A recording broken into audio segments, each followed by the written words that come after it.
They laughed when the boy named his price. They smiled when he stepped forward. But 10 minutes later, the room was silent, because the child they dismissed had just uncovered a truth powerful enough to stop a billionaire's entire empire.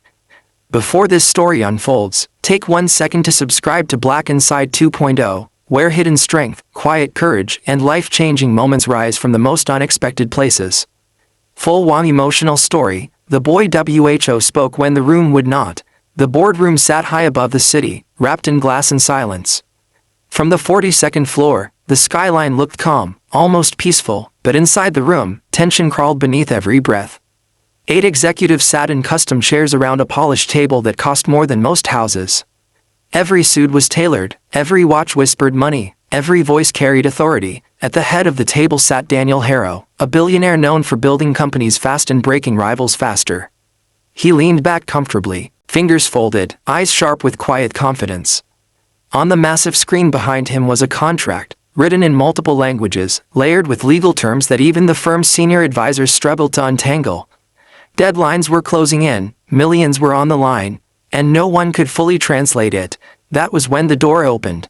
A junior assistant stepped in, her posture stiff, her voice hesitant. "Sir, I'm sorry to interrupt, but there's someone here who says he can help."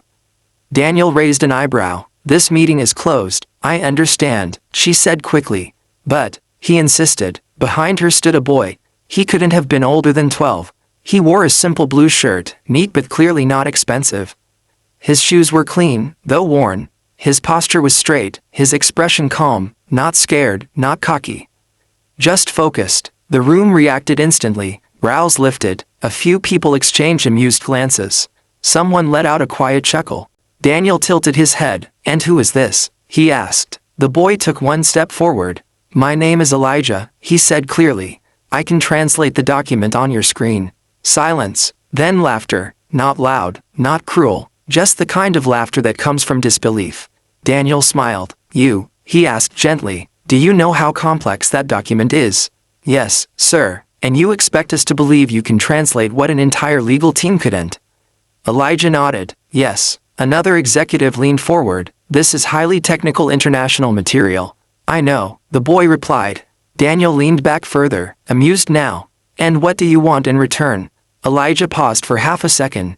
$600. The room broke. A few people laughed openly. One shook his head, another leaned toward a colleague and whispered something with a grin. $600. For them, it was pocket change.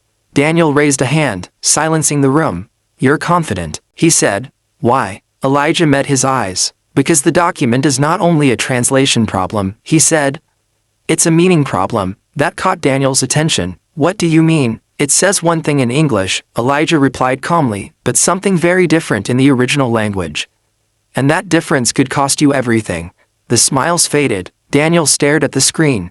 Then at the boy. "You have 5 minutes," he said. "Entertain us." Elijah stepped closer to the table. He didn't rush. He didn't tremble. He pointed to a single paragraph. "Here," he said, "this clause looks harmless in English. But in the original language, the word used doesn't mean temporary partnership. It means binding transfer of authority." One of the lawyers frowned. "That's not possible." Elijah shook his head. "The word has no direct English equivalent," he explained. "It's often mistranslated on purpose." The room grew quiet. Elijah moved to the next line. "This section isn't about profit sharing," he continued. "It's about decision surrender." Someone swallowed. Daniel leaned forward. "Explain," he said sharply. "If you sign this," Elijah said, "you don't just invest. You give control, quietly, legally, permanently." A heavy silence fell. The assistant gasped softly. One executive whispered, "That changes everything." Daniel's smile was gone. He stood slowly. "Where did you learn this?" he asked. Elijah hesitated, just for a moment.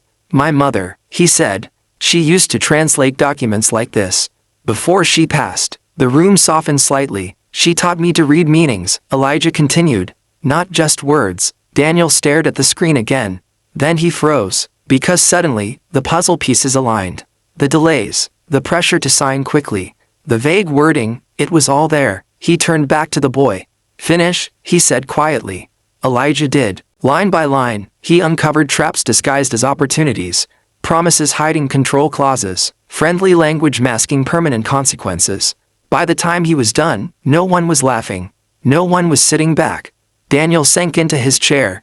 "You just saved this company," he said. Elijah nodded once. "I know." Daniel studied him carefully. "Why charge $600? Elijah shrugged. "That's what we need for school fees and rent this month." A few executives looked away, ashamed. Daniel reached into his pocket, pulled out his phone, and made a call. "Cancel the signing," he said. Immediately, he ended the call, then looked at Elijah.